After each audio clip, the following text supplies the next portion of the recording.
And here we are. Thank you guys for listening and tuning in to another episode of the Incline Dodgers podcast.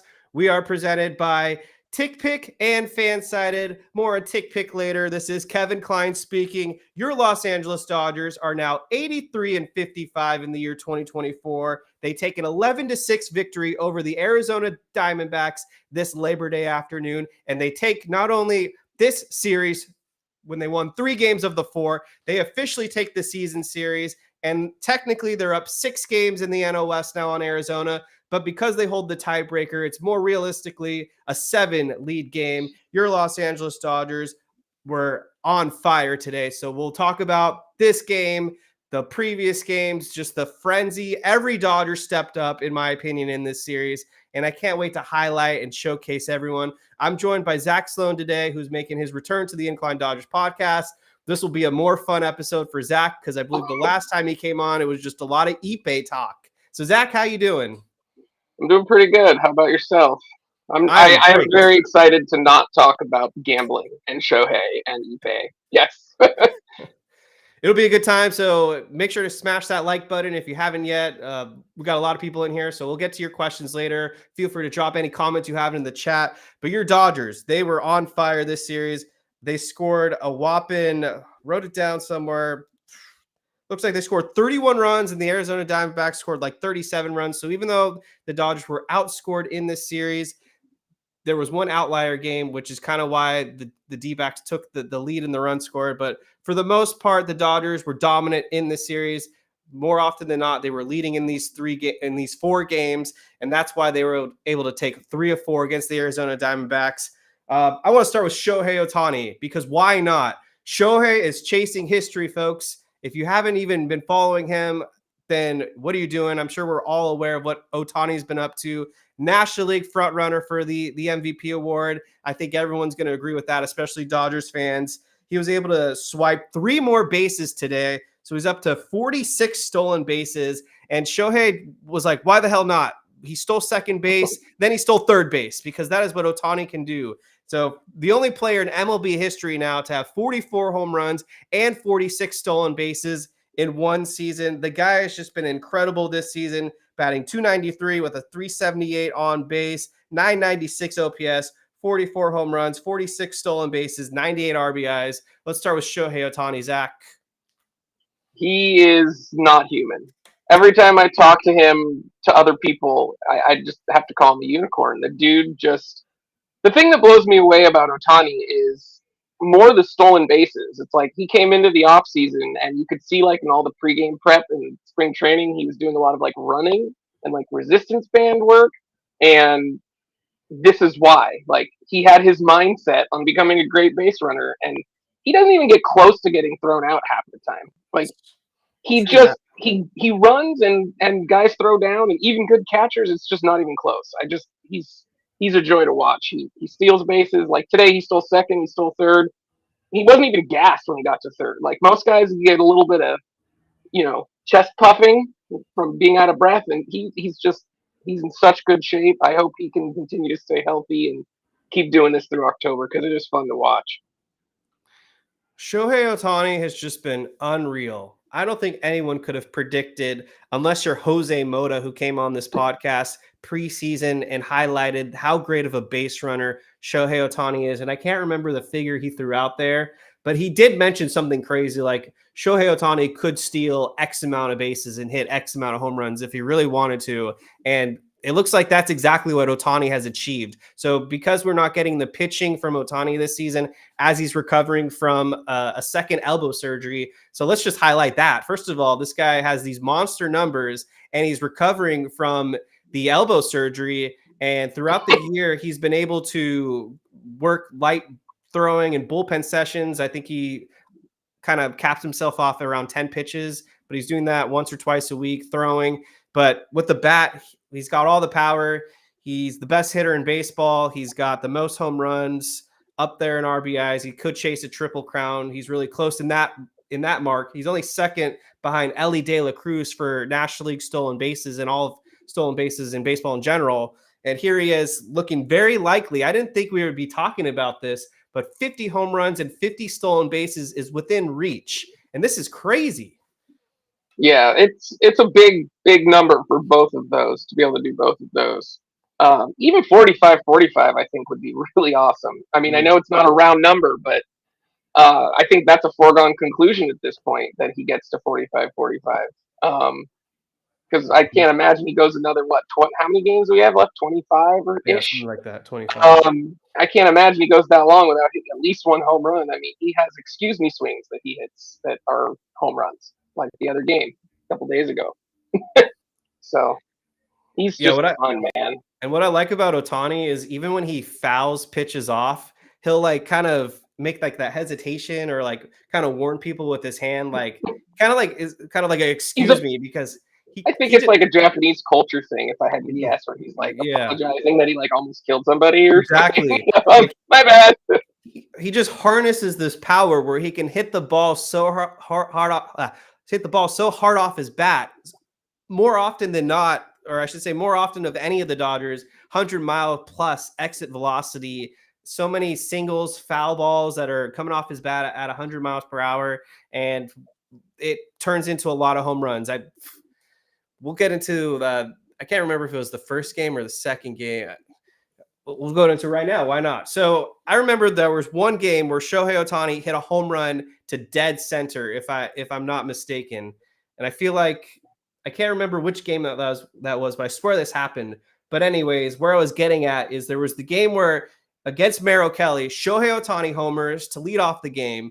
Mookie Betts follows up with a home run of his own. And then after that, Freddie Freeman connects for a third home run for the Dodgers. The first time all season that the Dodgers had Ohtani, Betts, and Freeman homer consecutively. And for me personally, of any regular season game of my lifetime, that was the most electric first inning I've ever seen from the Dodgers. That was just insane. It was really fun. It was really fun. I'm just glad that they managed to win that game, because it would have put a little bit of a damper on the whole thing if they somehow blew that game. But yeah, man. I mean, Mookie has not looked great either, so getting him to have a few good swings in this series was really nice to see. He got the home run, obviously, and then the big double later in the game today. It was good to see. I like to see all these guys coming around and getting hot when they need to be, because it's kind of been the opposite a lot of years for us, where it feels like guys are hot into September and October, and then they trail right before we get into the playoffs. They start to hit cold streaks and stuff. So it's like having Ohtani hitting good, having Freeman take that break and coming back and hitting good, having Betts getting 2 months off because of the broken hand and then coming back, and him being good. It's like, it's really nice to like see them healthy and performing this time of year, because I feel like a lot of times they're all just gassed and they're tired, and I really like to see that. It has a different vibe this year. Yeah. I really hope this is the Dodgers offense that we can see in October, because this is absolutely the potential. And I feel like there's many Septembers now where the Dodgers kind of are sleepy in the month of September going into the postseason. And we're only 2 games into the month of September, but so far they look very locked in. It seems like this is a different Dodgers team than the last couple of seasons. A lot of them just feel like they have something really to play for, and they're hungry and they want to win. And every Dodger, I feel like, had a contribution in this series offensively. I mean, at the 4 games as a whole, they had 52 hits. So if we do the math, they were averaging 13 hits a game, and that was obviously translating into a lot of runs. And we talked about Ohtani. He was a fiend on the base path. He stole 4 bases, throwing a couple home runs as well. Freddie Freeman was an absolute monster in this series. He homered 4 times, including 2 times today. He got a 2-run home run in the first inning off Equit, who is officially known as Eduardo Rodriguez. But I was so glad to see the Dodgers just kind of pummel Equit. It felt so good. If you don't remember, this is the guy that vetoed a trade to come over to the Los Angeles Dodgers at the deadline last season, because he claimed that moving from Detroit, Michigan to Los Angeles was going to take too much of a toll on his current family situation, because they were based on the East Coast. But excuse me. That was a total money grab, dude. Total money grab. He wanted the Dodgers to extend him, and the Dodgers were like, nah. And he said, no thanks. Exactly. At least. That's what it felt like. Yeah, no, I agree. So they got absolute payback on him. They made him work. He only was able to pitch 4 innings. Hadn't given up a hit or a home run to a lefty all season, and Ohtani and Freddie Freeman made sure to change that stat. So Freddie Freeman was on fire. So I was worried about his finger last week. I said that of all the Dodgers, if any of the current guys that were currently injured, so the Glasnows, the Yamamotos, and the Freemans, the guy that they need healthy of all those guys is Freddie Freeman. And I think he proved that point in this series. So he took some time off, and that was like a mental reset. And apparently it's done him very well because he was on fire in this series. The 4 home runs that I just mentioned. And he is quietly having a very strong season, despite the injury to his finger. And of course, him having to take some time off to tend to his son, Max, who's dealing with the serious illness. He's still able to put together so far a 288 batting average, 383 on base, 881 total OPS, 21 home runs, and 83 RBIs. So another great season for Freddie Freeman. And I think this is a guy that wants to really bounce back from a very disappointing postseason last year. And his swing has looked really good. Yeah, I agree. Today's at bat, his last at bat today, was just battling. Like the pitcher just kept throwing pitches on the corner, up and away, up and in, down and away, down and in. He was just fouling them all off. And it was just from a baseball standpoint, when he's on like that, he is so fun to watch. And that's the Freddie Freeman that I remember in, was it the 2021 playoffs, where he just killed us. I don't, maybe it was 19. I don't remember, when he was still with the Braves, and he just destroyed us in that postseason. It didn't matter where we pitched it; he managed to get hits, and it feels like that's where he's at physically right now, where you have to come in the zone to get him out, and then the pitcher came in the zone and he took it, 430 dead center. It was really fun to watch. We got BC, we got Aaron Edick in the chat saying World Series or bust. Absolutely. That's what we're here to play for. This Dodgers team, they have to win the World Series. I think that's where I stand as well. No first round exits, please. We got to win the World Series, especially with this sensational core at the top, the trio of Mookie Betts, who also had a great series and has quietly been just a phenom and a great clutch player with runners in scoring position. He's hitting basically 360 all season with runners in scoring position. And even though he missed significant time with the hand injury, he's looked like he's been able to really regain his form, especially in these crucial games. And on the year, he's hitting 301 with a 393 on base, 14 home runs, 58 RBIs. So Mookie Betts has been a big contributor as well. And if the Dodgers have all 3 of those guys at the top going, then there's no stopping them, because they really are the cog that drives this engine.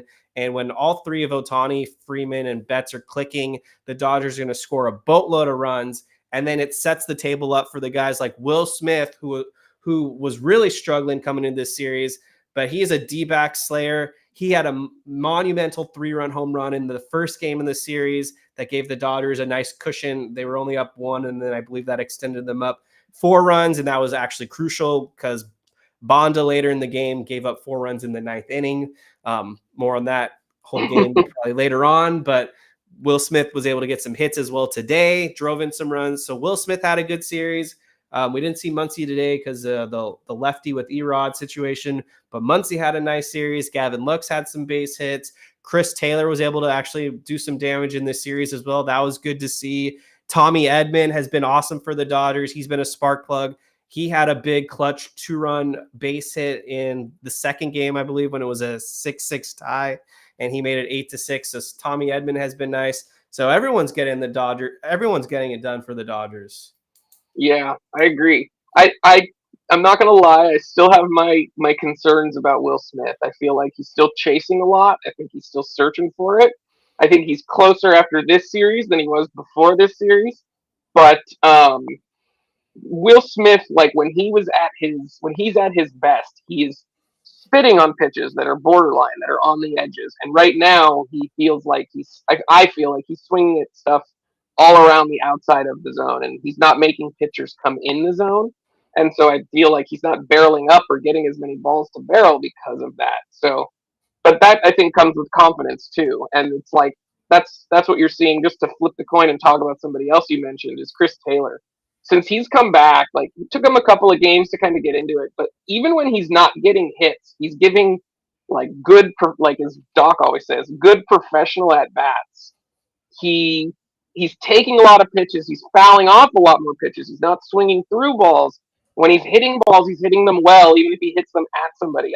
I've been very, very impressed with Chris Taylor since he's come back. I wouldn't have any issues if this is how he keeps playing, having him and Lux kind of be like a strict platoon at second base going forward, because I think he's been doing a great job defensively and offensively since he's come back. Yeah, I mean, Chris Taylor over his last 7 games looks like he's hitting 294. So considering he was hitting, I believe, under 100 for a good 2 months, you'll take that. And obviously the Dodgers are going to give Chris Taylor as long of a leash as possible. They want him to make this postseason roster. Kind of feels like it might be down between Taylor and Andy Pages for the final playoff spot. And if I had to guess, they'll probably give it to Chris Taylor because of his versatility. And he can play second base. He played some good defense at the second base position today. They can move him to third if they need to, or the outfield, of course. And he's a veteran. So it's just going to come down to Chris Taylor continuing to put up good quality at bats. And for Pages, it's just the unfortunate you're a rookie, and I don't want to see him play defense in center field because it's a circus out there. Yeah, I don't think that Pages has a place unless somebody gets injured, in my opinion. I think that was pretty clear when they sent him down. Like, if Chris Taylor continued to hit like just complete trash, sure, I think he has a chance. But with Taylor doing well and playing good defense and putting up good at bats, I think it's Chris Taylor's to lose. And unless he falls off the table and becomes Chris Taylor from the first 2 months of the season, I don't think Pages has a chance, in my opinion. Yeah. And if there were Dodgers fans who needed a reminder, this is why they kept Chris Taylor over Jason Hayward. So I think the Dodgers are making the right call, because where would Hayward play right now? He wouldn't play. That's the answer. No. So Jack Flaherty, how about that guy? He was awesome today. Pretty good. Of all the starters in the series, Jack Flaherty was the one that shined the brightest. He went 5 2/3 innings. He had 7 strikeouts, he was only charged with 1 earned run. He was great. This guy just continues to be a force out there.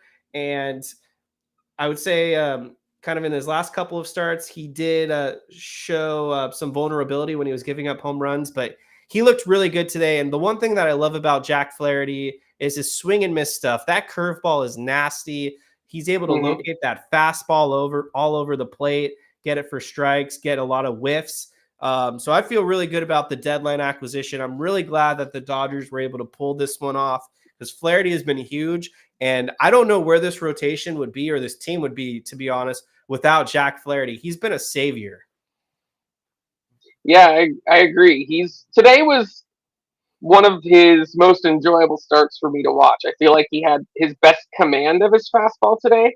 I feel like sometimes when he gets knocked around or he gives up home runs, because that's really his only snag, right? So far as when he gives up runs, it's from the dingers. But it's almost always like a poorly located fastball that he gives up home runs on. And today he really didn't have many poorly located fastballs. There was a few, but like the guys didn't even swing or they fouled it off, so he got away with them. But overall, I think his command today was much better, and I've wanted him on our team for a while. I wanted the Dodgers to sign him in the offseason, but we went with what's his name, the lefty that went to Boston and then got hurt. Paxton, yeah, they went with Paxton instead. But he's here now. I'm happy about that. I'm excited for what he's going to be able to do in the postseason too, because I think, like you said, the swing and miss stuff is what we need more of in October. Yes. So Flaherty was good. There was one guy that was not good. One guy that really stunk in this series. And unfortunately, it was Justin Robleski. I mean, the amount of ass that I saw from him yesterday, like, there was probably more ass from Robleski than you'd see at a strip club, because my goodness, he was terrible. Like, the guy got shelled. This was the worst Dodgers starter performance that I can honestly, frankly recall. Maybe Grove was worse last year, because I think Michael Grove may have given up 10 runs or something crazy in one of his starts. And Syndergaard had some bad stinkers as well. But, I mean, poor Robleski got lit up like a Christmas tree. This was giving season. He was like Oprah out there. You get a run, you get a run, you get a run. His stuff was bad. He wasn't fooling anyone. He got hit hard. And unfortunately for him, he had to wear it as well because the bullpen had been taxed and overworked because of the Kershaw mess. So Robleski went out there. I think he threw 5 pitches at the end of the day. You knew that the game was over after the 3rd inning. Roberts had pulled most of the starters at that point as well. And it was ugly. The Dodgers lost like 14-3 or something. So I'm calling my shot right now. Robleski will not be on the postseason roster. And effective immediately, I think his season as a major leaguer in 2024 is over.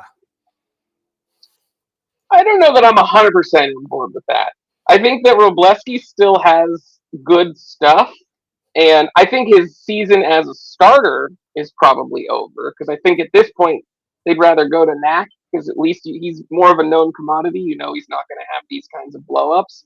But I would be really interested to see what Robleski could do in 1 inning stints, and just be like, all right, dude, no more starting this year. Let's see what you can do. But furthermore, just to wear that game and go, what did he go? He went 5 innings, I think. But to get through that and do that for the team when it would basically just destroy his season, from a statistical standpoint, that was money for us. That was really big.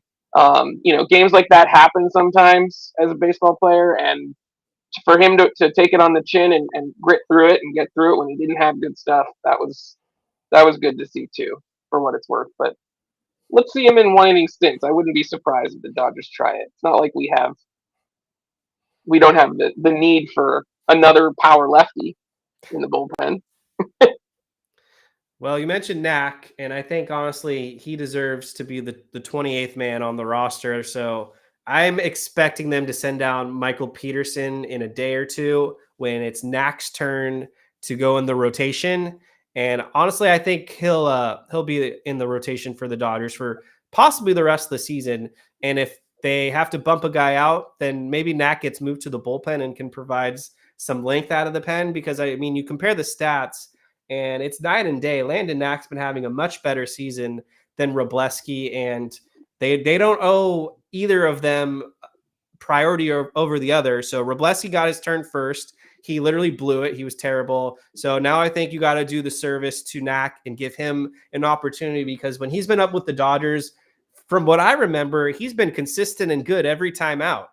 And yeah, I'm honestly a little surprised we didn't get more out of Landon Knack this season, because he's been pretty good, and they didn't trade him at the deadline. So it's not like they had to protect his value. So he's pitching down in Oklahoma City. So why not get him some innings up at the big league level?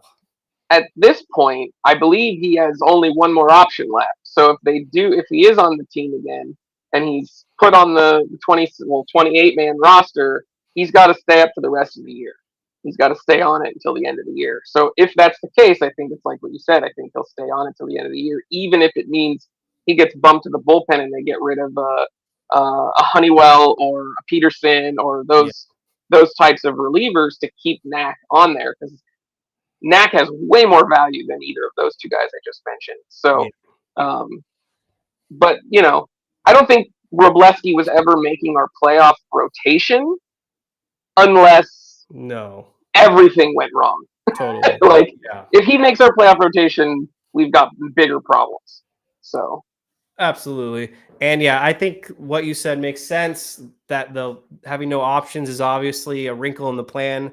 But I think the Dodgers at this point, with just 4 weeks left or so, they can make it work and find a role for Landon Knack. So overall, with the pitching minus Robleski, I was pretty impressed, other than game 1, which I'm going to talk about now. But before I do that, make sure you hit that like button. We appreciate it. And if you're not subscribed to the Inclined Dodgers, hit that subscribe button. So Game 1 was crazy. So I had a bad feeling about Clayton Kershaw even before the game started. I still think about the NLDS start against the Diamondbacks where they absolutely destroyed him, albeit he was injured, but that was still on the back of my mind. His last outing against Tampa Bay, he wasn't looking too good either. I noticed the stats that opponents were hitting over 400 against his fastball even before the Arizona Diamondbacks series. So that alarmed me, especially because the Diamondbacks are a really good hitting team. And this was probably worst case scenario for the Dodgers. Clayton Kershaw left the game hurt. He had a big toe injury, which I guess is better than an arm injury because when he had initially exited the game, it was like, oh shit, please tell me he didn't hurt his arm. But this was a first for me. He had to leave with a toe injury. I can't remember any Dodgers star ever leaving the mound with a toe injury, but there's a first time for everything, I guess. So Kershaw left. He couldn't push off the mound, and that was part of the reason why he was already getting hit hard by the Diamondbacks. His fastball velocity had dropped to like 87 miles per hour. So this was just setting up for a disaster anyways. And so they took him out after an inning, basically, and the bullpen had to work 8 innings. They left Joe Kelly out there to die as well. He ended up on the IL after the game. In addition to Kershaw, Kelly threw like 46 pitches or something, which was like the most he had thrown since he had been since he was last a starter, which was like 2016 or 2017 or something that far back. But they made Kelly wear it, and then they were able to piece their way through to barely eke it out 10-9. It was 10-5.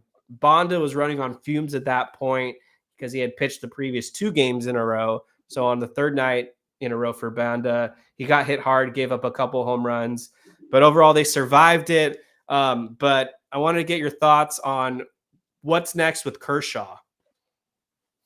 I love Kershaw. He's my guy. I've been watching him forever. I still remember listening to Vinny calling his games when he was young.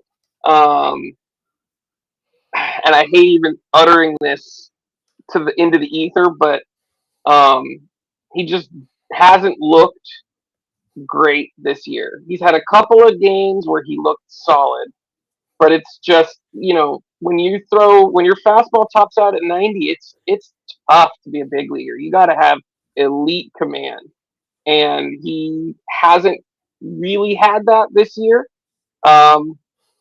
If he had like a good changeup or something to get guys off of his fastball just a little bit more, I think that he would be better. I think it's probably a blessing in disguise for the Dodgers and for Kershaw for him to be injured. I don't know how long term of an injury it is, but it would have been a tough call to leave him off the postseason roster.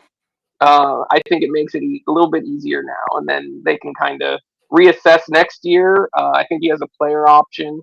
But even when Kershaw was throwing 95, he didn't have like an elite fastball, like movement wise. It was always straight.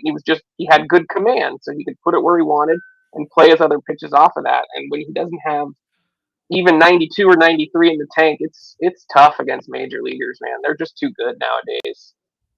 I don't know. Mm-hmm. I don't want to say he needs to hang it up, but does he? I don't know. Is that my hot take? I'm going to go back with my original take when I first saw Kershaw return to the Dodgers this season. And maybe in 2025, he can get it back together and he can return to form. But for the rest of this season, give him a start or two if he's able to make it back. But I think you got to keep him off the postseason roster, especially as a starter. I just don't see it. Like I'm watching it with my eyes. Remove the name off the back of the jersey and just pretend it's some left-handed starter, not named Kershaw.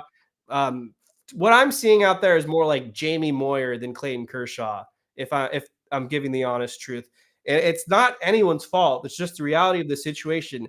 If the Dodgers are going to rely on Clayton Kershaw to start big games for them in the postseason, then something horrible is going to go wrong. And you can't rely on a guy that's not generating any whiffs with the with the fastball and the slider.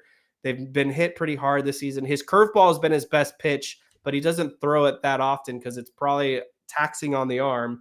So I mean, unfortunately for Kershaw, I hate to say this on September 2nd, but unless they're gonna have him in the bullpen as an emergency arm and pay their respects, I think you got to just leave him off the playoff roster maybe altogether.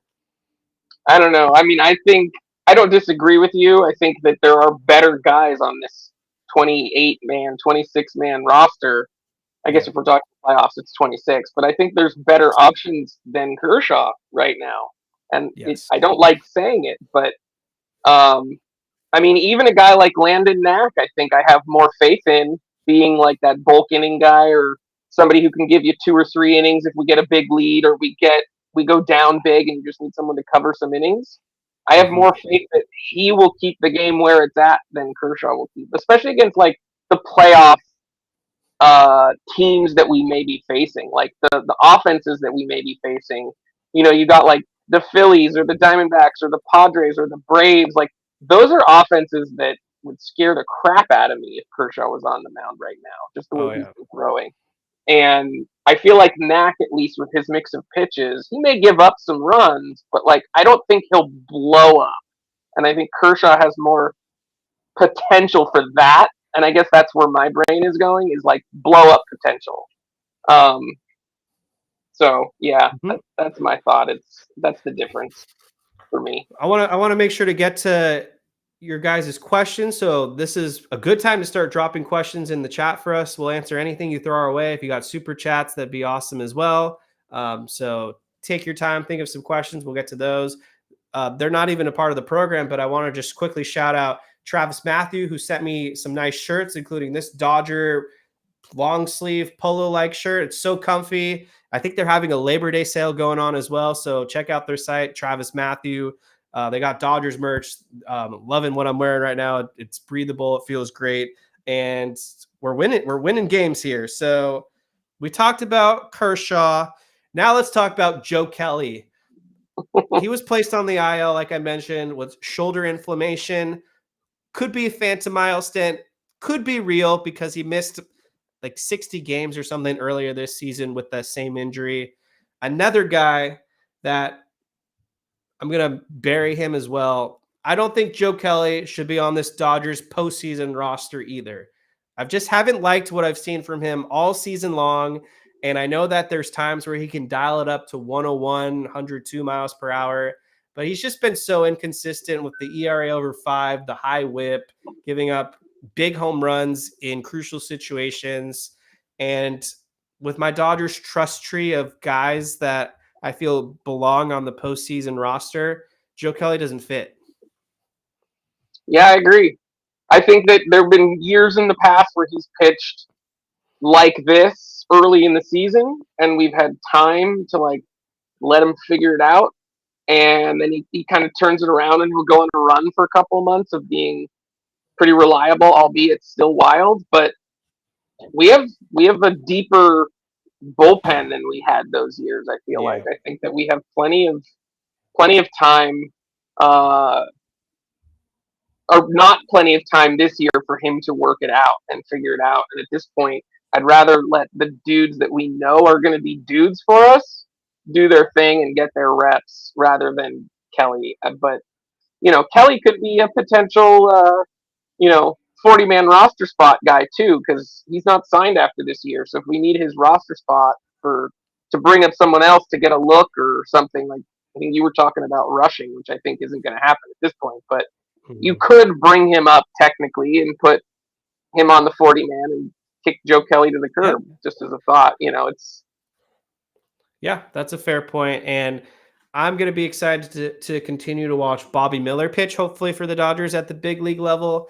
because I think this is a guy that a lot of people ruled dead, and rightfully so. He had a terrible season, but he's starting to turn it around, and he's got like maybe 4 or 5 opportunities where he can really showcase himself and be that long guy out of the bullpen, because they're going to need at least one, if not two. And Honeywell just hasn't been doing it for me. Michael Grove has been mid-city all season long and hasn't been effective since being recalled either and coming off the IL. Michael Peterson's a hard no. He just hasn't been good. Walker Buehler is the other one. So maybe it's a battle of Walker Buehler versus Bobby Miller down the stretch in September. So we'll see. But we do have a question coming from MWG, who is a regular in the Discord.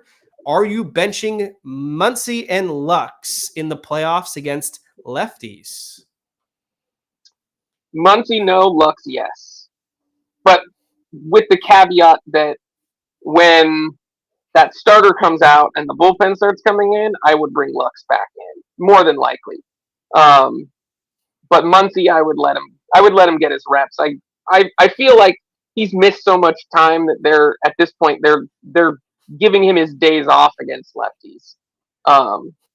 Yeah, we don't have great options at third base. I mean, Kike is not really it for me. I think he's a bench guy. I don't think he should be making postseason starts.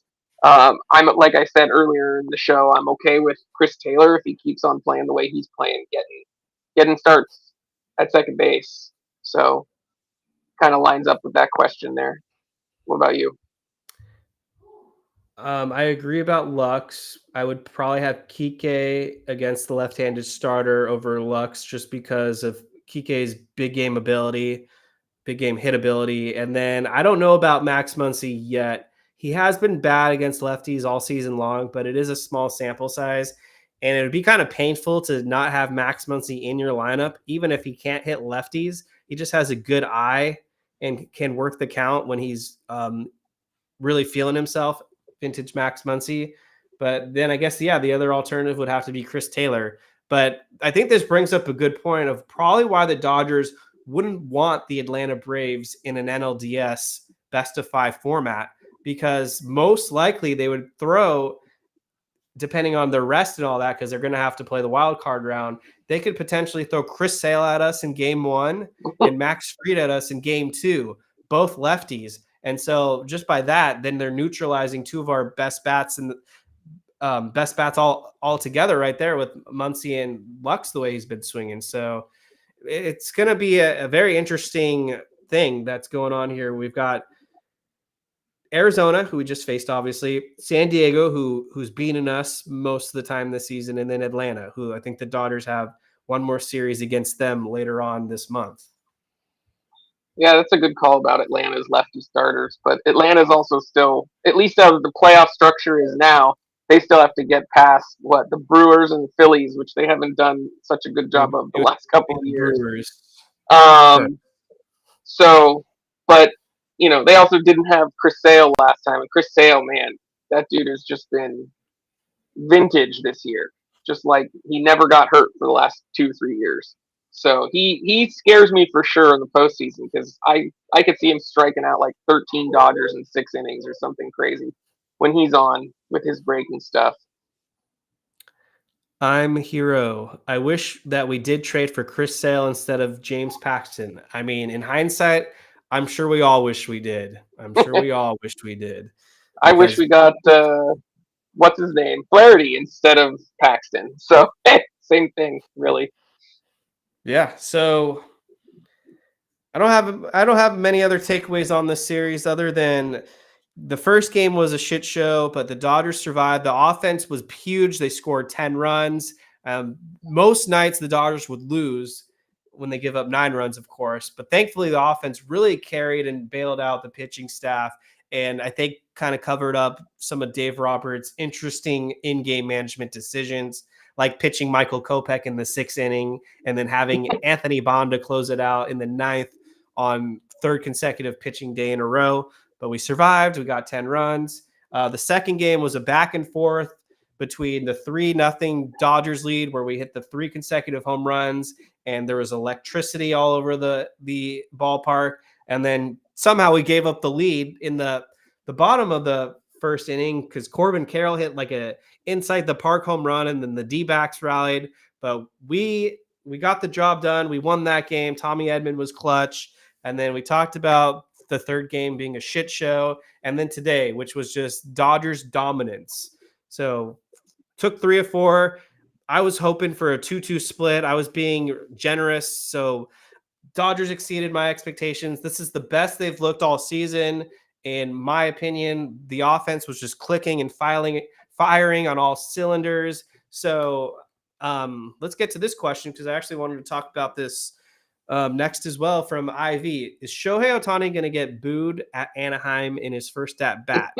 Because the Dodgers go to the Anaheim Angels next tomorrow for a 2-game series. And this will be Shohei Ohtani's first game not in an Angels uniform. Sort of. We played there in the Freeway Series in the beginning of the season, preseason or whatever. So I don't think so. I don't think that. I think most Angels fans aren't deluded enough to think that he would actually have wanted to come back there. I think it was pretty clear for the last year that he wanted to be somewhere that was going to be a winning franchise and a place to play where he had a chance to play in the postseason. And they never gave that to him. Like, they never even sniffed the playoffs in 6 years. So for a guy that's like Shohei Ohtani's like idea of everything being great is being in the playoffs, winning the World Series, being the last guy standing, and he never got that opportunity with them. So like I would be shocked if the fans booed him. I really do. I think that they'll cheer him. I think that it'll get muted as the series goes along, especially if he hits a bunch of home runs against them. But I think they'll not be stupid. I unfortunately think there are a lot of stupid Angels fans out there, and they drink from the water that Artie Moreno has tainted. And so I'm kind of expecting some mixed reactions. I think the diehards, they'll get on their feet and applaud him. But I think there's going to be a lot of more casual, fair weather fans or the Angels fans that have kind of teetered off as the years have gone by with Artie Moreno ruining that franchise. And so I do expect some boo birds. But I do think that overall, Ohtani will get more applause. And I do expect the Angels to be classy enough to have some type of epic tribute video for Shohei Ohtani. And if they don't, then Artie Moreno needs to be banned from baseball. That would have to be like the final straw to just eject him and send him back to wherever he came from, because that would be an absolute disgrace if they don't do something nice for Ohtani after all he's done for that franchise. Because like you were saying, it's not his fault they never made the playoffs. He was an MVP twice for them and did everything he could to try to produce a winning product. But this is officially the first time in Shohei Ohtani's big league career where he's on a team that has a winning record, because all the Angels teams that he was on never finished above 500. So yeah, just still just so crazy. Like, you think about how important it is for baseball teams to have rounded rosters when you can have Shohei Ohtani and Mike Trout on their team for 6 years and you can't even be a 500 baseball team. It's crazy. Yeah, so I'm with Royal Strata, and I think this is a good shot to call. Lock it in. Shohei Ohtani will hit his 45th home run at Angel Stadium. I would be absolutely shocked if he doesn't get the home run. Unless they pitch around him, he's going to get that 45th home run. And I think that baseball is going to be quite valuable for some reason, because it'd be the 45 home run to go with the 45 plus stolen bases now. So if you haven't gotten your tickets yet, this is actually a great time to shout out our partnership with TickPick. You can download the TickPick app right now because there's no service fees ever at checkout. And oftentimes when I compare prices to TickPick to the Ticketmasters and the StubHubs and the SeatGeeks, TickPick comes out cheaper. So download the TickPick app. And if you were even hesitating or thinking about going to the Angel Stadium to watch Shohei Ohtani play his first official games back at Angel Stadium and try to catch that 45th home run ball, well, this is your opportunity to download the app right now for TickPick. Anything else, Zach, to cover in this Angel series? And for the chat, we're going to be about 15 more minutes, so make sure to get your questions in there and hit that like button. No, I don't think I have anything else for the Angel series. I think that I guess I do. I wanted to interject a little bit back when you were talking about Bobby Miller. Do you have any concern about his knee? Because I think that this was the first we heard about it when he kind of like stumbled a little bit to first base, and then we found out after that it's been something that's been bothering him, and it makes me wonder how much of his struggles this year have been because of his knee, and like, is he having surgery like the day that the playoffs end, or is this like a rest and rehab kind of thing? And because I think it would make a lot of sense to his struggles if this is what he's been dealing with all year. And with that being said, like, I think I said it in the Discord earlier this week that, like, I have, after the way that Bueller's pitched his last 2 games, um, I have way more faith in Bueller regaining more of his form than I do about Bobby Miller, only because of that knee. Like, it's just such an important thing for pitchers, right? Like, I don't know if you remember, like, when Rich Hill got hurt, he hurt his knee at one point, and he like tried to pitch through it, and he had this big ass brace on his knee. So I have some concerns about Bobby, but I think that I'm very interested to see how he throws against the Angels. That's my big takeaway from the Angels series is like him and Bueller and seeing how they perform. And then, shout out to Justin Yamas from the Discord. Got to see how Hollywood does. That's about all. That's about it. Well, to answer your question, I don't know where to have my concern level with Bobby Miller and the knee. This isn't the first time that the Dodgers have just randomly thrown an injury at us that a player has been dealing with all season long. This happened with Clayton Kershaw, who apparently has been dealing with the bone spurs in his big toe. And now they're using that as an excuse to shut him down because it's gotten to a point where he can't move his foot. Last season, it just slipped my mind. Last season, David Peralta apparently had been playing with an injury, and they failed to disclose that. Kershaw, they claimed, wasn't hurt, and then he was actually hurt. They let Will Smith catch with broken ribs for a couple of months. I remember with Max Scherzer, he had been dealing with hamstring type of injuries, and then they randomly pulled him from a game. So to answer your question with Bobby Miller, I remember. And then Gavin Stone apparently was dealing with a foot injury last season, and that's why he was kind of an ineffective pitcher last season, as well as having shaky confidence. So with Bobby Miller, I don't think it would lead to surgery. I'd be pretty surprised if he was able to pitch on a foot that needed surgery. I could see it maybe affecting his control and mechanics. Hopefully with time and him having time off on the IL stint and just being down in Oklahoma City, his foot will heal naturally. But yeah, I mean, like we were saying earlier, it's just a wait and see with Miller and how he'll look for the rest of the season, because it seems like the Dodgers are trying to give him another chance to make the postseason dance. Yep. So I'm not seeing any questions yet, but going to continue to urge you guys to ask questions or Dodgers comments, and we'll shout you out. The other thing that I wanted to cover real quick was, do you have an idea of what the final postseason roster is going to look like?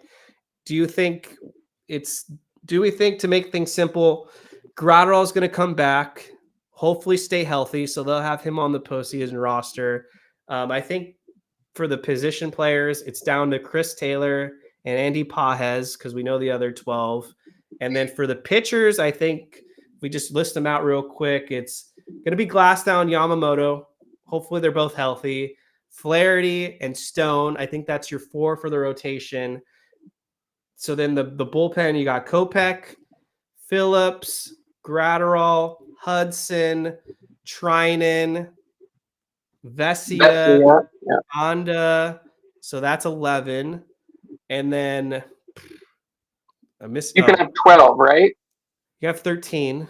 13. So missing 2.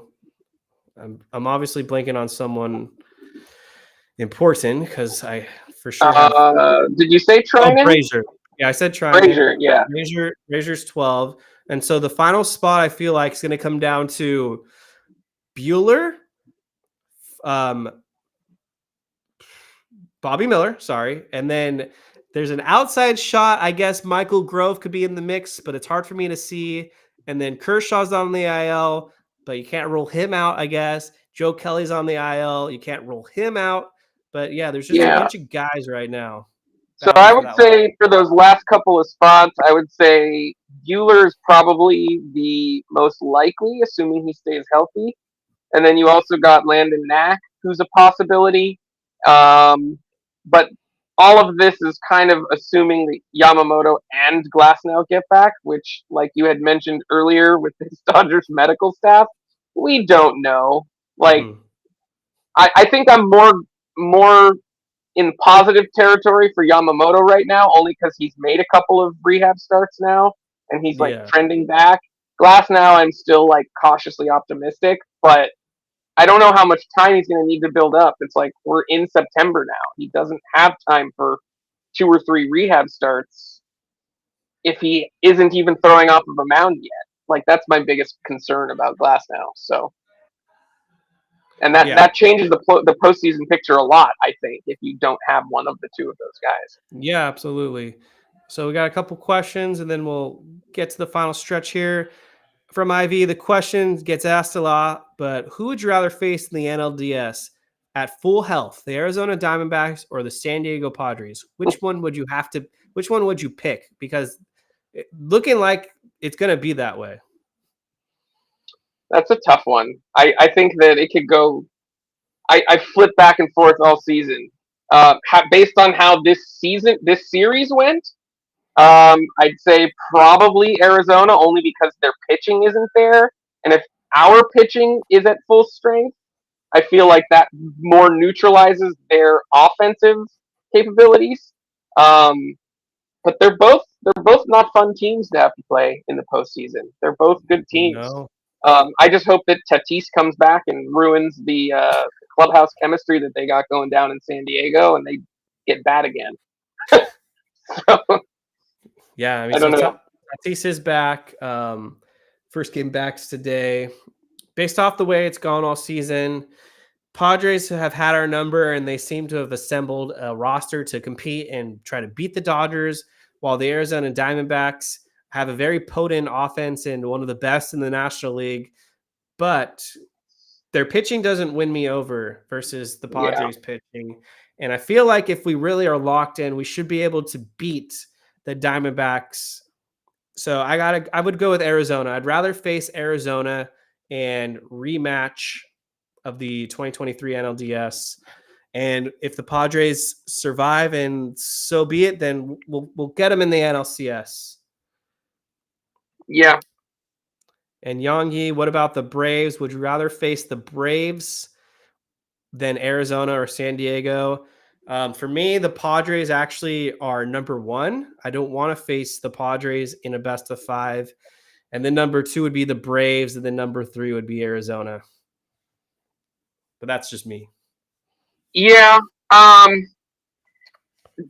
the Braves the only thing with the Braves is like they have so many position players that are out that you figure their offense is so severely hindered.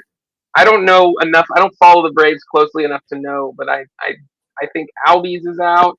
I don't know if he's going to be back. I think Yeah. Austin Riley is out. I don't know if he's going to be back. Like if they're missing those dudes, I might feel more comfortable facing the Braves.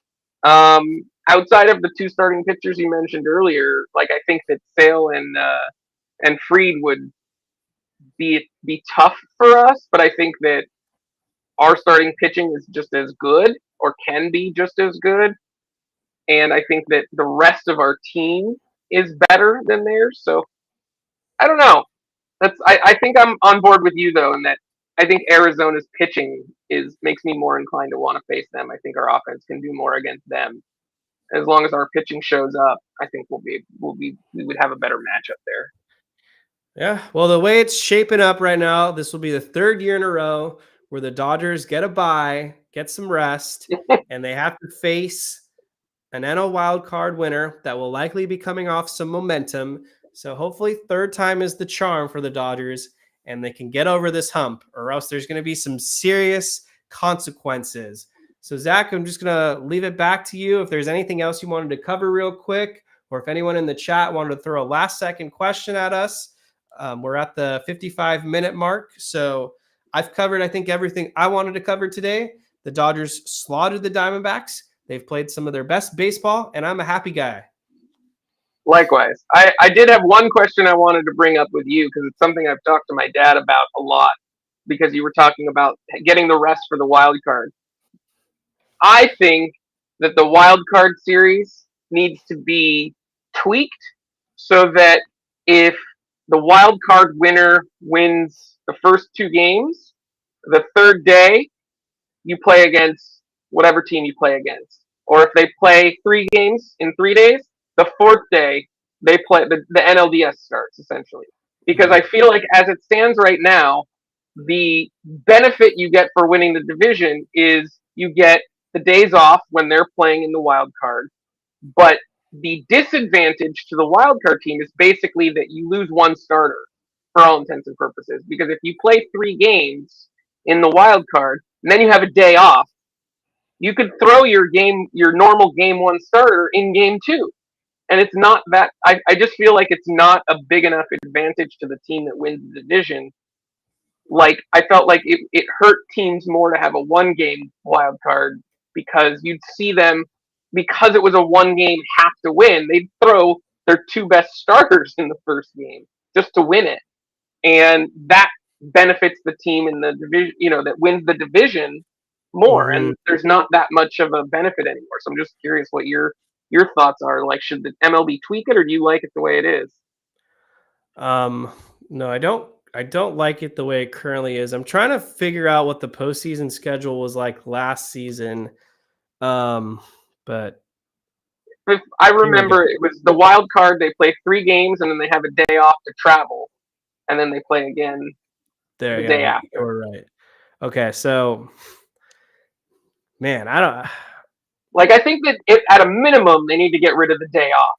Like, you win game 3, you get your asses on a plane, and you go where you need to go. Like, I don't think that giving them a day off to like rest and recover and it doesn't. It hurts the divisional team more, and it helps the wild card team more, in my opinion.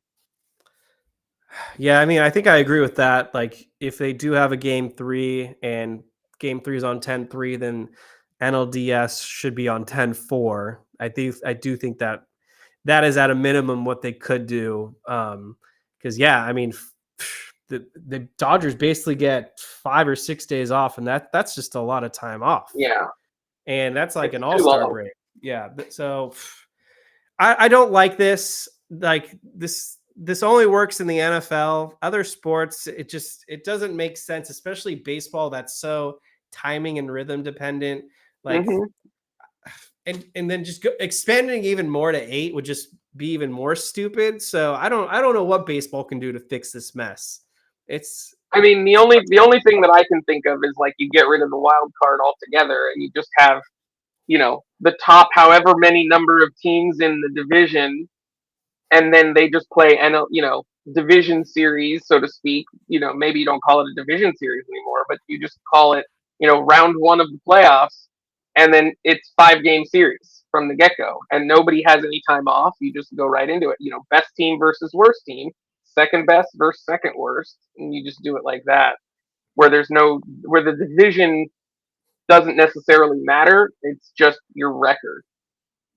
Like, think about how much that would have changed the season a couple years ago, where we were racing with the Giants when we had 106 and they had 107. It wouldn't have mattered that much.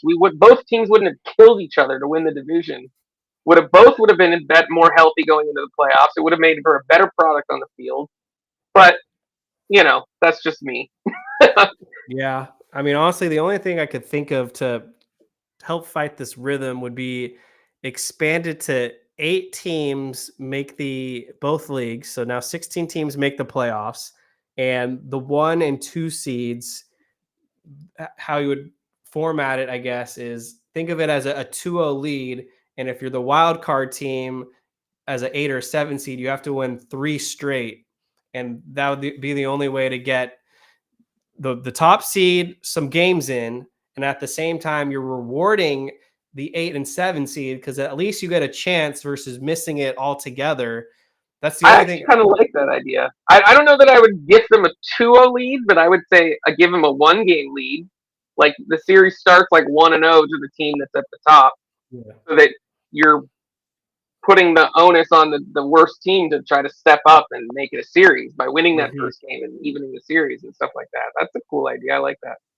Yeah, it's the only thing I can really think of to fix this mess. Well, I don't think we have any more questions. We've covered all our final thoughts. Your Los Angeles Dodgers are 83-55 as a reminder. They take the season series against the Arizona Diamondbacks, and they're playing good baseball. So thank you guys for listening to this week's episode of the Incline Dodgers podcast. Might be back later in the week with Jake, and who knows who else will show up. But if you're not already subscribed on the audio feed, hit that like and subscribe button. And if you're on the YouTube page, drop some comments below as well. We appreciate you guys all watching. Everyone, hope you have a great